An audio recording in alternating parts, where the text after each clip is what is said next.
안녕하세요 여러분, 성공합시다. 야고보서 굉장히 큰 은혜가 있지 않나요? 저도 다시 묵상하면서 많이 힘이 되고 또 위로가 되고 또 앞으로 견뎌야 할 것들에 대해서 용기를 얻게 되는데요. 오늘도 우리가 고난을 없는 사람이 없잖아요. 고난이 다 있는데 그것을 견뎌야 하는 확실한 이유를 알아야지만 우리가 견딜 수 있는 힘이 생기는데 그 이유에 대해서 아주 정확하게 얘기를 하고 있어요. 그래서 오늘 끝까지 들으시고 힘을 얻으시면 좋겠어요. 자, 9절. 낮은 형제는 자기의 높음을 자랑하고 부한 자는 자기의 낮아짐을 자랑할지니 이는 그가 풀의 꽃과 같이 지나감이라. 해가 돋고 뜨거운 바람이 불어 풀을 말리면 꽃이 떨어져 그 모양의 아름다움이 없어지나니 부한 자도 그 행한 일에 이와 같이 세잔하리라. 세상적으로 비천한 자리에 있는 사람들이 있고 또 높은 자리, 부자가 있죠. 그런데 야고보 사도는요, 하나님 안에서는 어떤 삶을 살고 있든지 간에 기쁨을 누릴 수 있다고 말하고 있어요. 비록 낮은 자리에 있는 사람도 본질적으로는 하나님의 자녀잖아요. 이거 춘향전 떠올려 보시면 되는데요. 이도령이 이제 암행어사가 됐잖아요. 되고 나서 나타나잖아요. 근데 거지 행색이에요. 근데 안에 뭐가 있어요? 마패가 있어요. 신부는 암행어사예요. 그러면 아무리 핍박을 해도 그게 핍박으로 안 받아들여지겠죠. 마찬가지예요. 우리는 하나님의 자녀이기 때문에 지금 현재 내가 어떤 모습을 하고 있어도 낮아질 필요가 없다는 거예요. 오히려 그걸 가지고 마음을 높이라는 얘기를 하고 있어요. 또 부유한 사람들이 알아야 될 것은 그것은 정말 한낱 풀과 같아서 해가 지면 사라질 것들이에요. 그러니까 그것을 알고 겸손하라는 거죠. 대신 자기를 높여주시고 자기를 부하게 해주신 하나님의 섭립 때문이 아니라 그 부함을 주신 중에서도 겸손할 수 있는 은혜를 주심에 감사하라고 말해요. 우리가 청직이라는 것을 분명히 알 때 이 부에 대해서 높아진 마음이 생기지 않을 수 있어요. 또 우리는 죄인이기 때문에 많이 가지면 나도 모르게 그게 막 좀 약간 어깨 후카시로 나타날 수 있는데 그러지 않을 수 있는 유일한 방법은 하나님의 은혜 덕분이라는 거죠. 그것 때문에 나에게 그 은혜를 주심에 대해서 기뻐하라고 말하는 거예요. 자, 12절. 시험을 참는 자는 복이 있나니 이는 시련을 견디어낸 자가 주께서 자기를 사랑하는 자들에게 약속하신 생명의 면류관을 얻을 것이기 때문이라. 자, 시험을 견디어내는 사람은요, 복이 있대요. 그 시험을 통해서 그의 참됨이 입증이 되고 그의 믿음이 입증이 되고 그 결과 생명의 면류관을 쓰게 될 것이라는 거죠. 이것은요, 누구 한 사람에게 해당하는 이야기가 아니라 하나님을 사랑하는 사람들에게 약속된 바예요. 그런데 여기서 유의해야 하는 것은 이 축복은 고난을 당하는 모든 사람에게 주어지는 것이 아니에요. 그것을 견디어내어서 정금 같아지는, 그래서 하나님께서 인도하시는 그 목적지에 도달하는 사람만이 그 영광의 면류관을 쓸 수 있어요. 그 목적지는요, 하나님께서 우리를 창조하실 때 이미 설정하셨어요.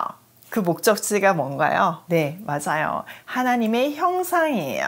자, 이 내용은 어제 4절에서도 우리가 보았잖아요. 한번 다시 볼까요? 인내를 온전히 이루라. 이는 너희로 온전하고 구비하여 조금도 부족함이 없게 하려 함이라. 그러니까 시험을 통해서 인내함으로 성숙한 사람이 되라는 뜻이잖아요. 그 성숙한 사람이 결국은 그리스도의 장성한 분량까지 된 사람이고 하나님의 형상을 회복한 사람이에요. 이건 알겠는데 근데 조금 마음 한구석에 아쉬움 같은 게 있지 않으세요? 내가 만약에 이 엄청난 고난을 통해서 인내함으로 해서 그래 성숙한 사람이 되었다. 그 충분한 가치가 있지만 그게 다라면 뭐 그렇게까지 성숙해야 되나 이런 생각 들지 않으세요?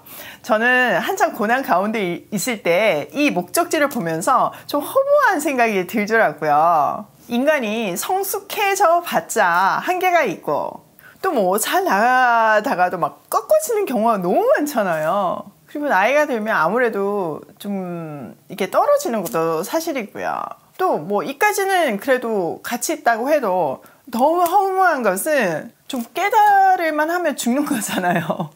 우리가 인생을 통해서 계속 성숙해지기 때문에 제일 어떻게 보면 제일 성숙할 그 지점에서 죽는 거잖아요. 그게 끝이라면 너무 허무한 거예요. 근데 중요한 것은요, 그게 끝이 아니에요. 성숙 너머에 우리가 그 끝에서 받을 유산이 어마어마해요. 그것을 지금 우리가 묵상한 12절에서 영광의 면류관이라고 표현한 거예요. 우리는 그것을 받을, 이미 그 약속을 받았죠. 그것을 받을 하늘의 상속자예요. 또 하나 중요한 사실은 우리가 고난을 받는 것 자체가 특권이에요. 하나님의 자녀로서의 특권이죠. 우리는 시험이라는 특권을 통해서 성숙해지고 창조주이시자 역사의 주관자이신 하나님을 더 깊이 알아갈 수 있잖아요. 또 그것을 통해서 그분과 동력하는 기적의 삶을 살 수 있으니까요. 이 비밀을 깨달을 수 있는 것이 은혜예요. 사실 하나님 안에 있든 밖에 있든 모든 사람은 고난이 파도처럼 밀려오는 인생을 살아요. 그런데 하나님을 모르는 사람들은요, 이 밀려오는 고난이 해석되지가 않아요. 그냥 영문도 모른 채 당하는 고난인 거죠. 이겨낼 힘도 없고요. 그런데 하나님 안에 있는 우리는 고난을 해석할 수 있고 그것을 통과해서 갈 목적지와 상급이 분명히 있어요. 하나님 안에 있다는 것은 이렇게 복된 삶이에요. 하나님 안에 있는 것과 아닌 것은 천지 차이의 삶이에요. 자, 13절. 사람이 시험을 받을 때 내가 하나님께 시험을 받는다 하지 말지니 하나님은 악에게 시험을 받지도 아니하시고 친히 아무도 시험하지 아니하시느니라. 하나님은요, 어떤 경우에도 사람을 죄를 범하게 하시는 분이 아니세요. 하나님의 자녀들이 시험에 드는 것은 자기 욕심에 이끌린 전적인 자기 책임이에요. 하나님은 스스로 악에 빠질 수 없는 분인 것처럼 친히 사람을 시험하시는 분도 아니세요. 그렇기 때문에 우리의 잘못을 하나님께 전가하는 것은 굉장히 잘못된 거예요. 또 하나님께서 우리에게 주시는 시험은요, 테스트예요. 시험에는 두 가지가 있죠. 테스트와 템테이션이 있는데 우리 욕심에 이끌린 거는 템테이션이라고 말할 수 있고 테스트인 경우가 있어요. 이것은 하나님께서 우리를 성장시키기 위해서, 우리가 시험을 학교에서도 보는 이유가 실력을 향상시키기 위해서 하는 것 같이 우리를 성장시키기 위함인 거지 우리를 타락시키기 위함이 아닌 것을 분명히 알아야 해요. 자, 그거에 대해서 더 자세히 14절에서 말해주는데요.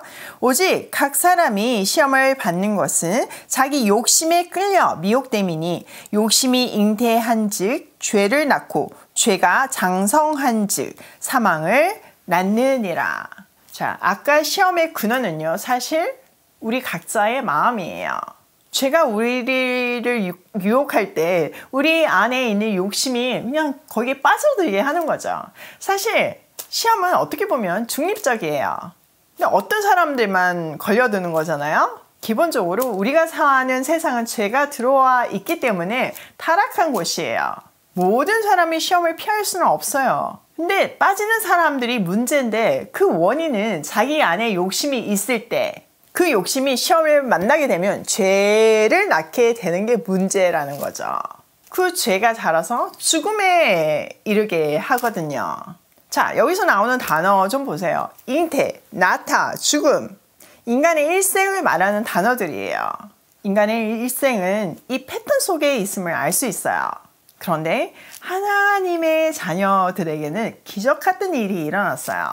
자, 다음 단락에서 한번 살펴보기로 해요. 자, 16절. 내 사랑하는 형제들아 속지 말라. 온갖 좋은 은사와 온전한 선물이 다 위로부터 빛들의 아버지로부터 내려오나니 그는 변함도 없으시고 회전하는 그림자도 없으시니라. 그가 그 피조물 중에 우리로 한 첫 열매가 되게 하시려고 자기의 뜻을 따라 진리의 말씀으로 우리를 낳으셨느니라. 자, 하나님은 우리 아버지세요. 그리고 우리는 그 하나님을 오해하지 말아야 해요. 하나님은 어떤 악한 일도 지어내시지 않으시고 지어낼 수도 없는 분이세요. 오직 모든 좋은 것에 근원이 되시는 분이시죠. 또 하나님은요, 불변하시는 분이세요. 빛을 지으신 하나님의 본체에 대해 어떤 변화를 할 수 있는 그림자와 같은 속성은 아예 없어요. 우리의 변화나 그림자는요, 죄된 우리의 본성에서 기인된 거죠. 그분은 뜻을 정하여서 진리의 말씀으로 우리를 낳으셨어요. 이렇게 하나님의 자녀들은 새로운 피조물이 되었죠. 그러니까 우리가 새로운 피조물이 된 것은 그 근거가 우리 안에 있는 것이 아니라 오직 하나님의 뜻에 의해서 하나님의 의회로 말미암아 된 것이에요. 그 효력을 발생하게 하는 도구가 바로 진리의 말씀이죠. 하나님께서 우리를 새로운 피조물로 재창조하신 이유는 우리가 피조물 가운데 첫 열매가 되게 하기 위함이래요. 자, 그리스도는 모든 그리스도인들의 첫 열매이시잖아요. 그런 것처럼 그리스도인들은 모든 피조물의 첫 열매가 되는 거예요. 자, 오늘 내용을 우리 삶에 한번 적용을 해보면요. 첫 번째, 견뎌야 하는 확실한 이유가 있다. 1차적으로 우리가 성숙에 이르게 되죠. 그리스도의 장성한 분량에 이르게 되죠. 그러나 단순히 그것만 있는 것이 아니라 영광의 면류관이 우리를 기다리고 있다는 거 절대 잊지 마시고 이겨내세요. 두 번째, 시험을 당하는 것은 우리의 욕심 때문이다. 우리는 늘 시험에 노출되어 있지만 늘 하나님 안에서 우리를 정결하게 함으로 그 욕심을 자제하고 하나님의 인도하심으로, 성령의 인도하심으로 시험을 피해가는 은혜가 있길 소원해요. 세 번째, 우리는 말씀으로 새로운 피조물이 되었다. 이 말은요, 우리는 하늘의 상속자가 되었다는 뜻이에요. 또 다른 의미로는 하나님의 동력자가 된 거죠. 그러니까 지금 녹록지 않는 상황인 거 모두가 경험하고 있고 알고 있어요. 저도 지금 비즈니스가 환란 가운데 어려움 속에 있지는 않지만 여전히 힘들어요. 고단해요. 그게 우리의 인생이에요. 이 땅에서의 인생이에요. 그러나 목적지를 바라보고 이 모든 것들을 인내할 때 결국 우리는 경이로운 면류관을 쓸 수 있어요. 오늘도 내가 왜 오늘 하루를 견뎌내야 하는지 말씀에서 확신을 가지며 경이로운 면류관을 바라보며 고고싱해요.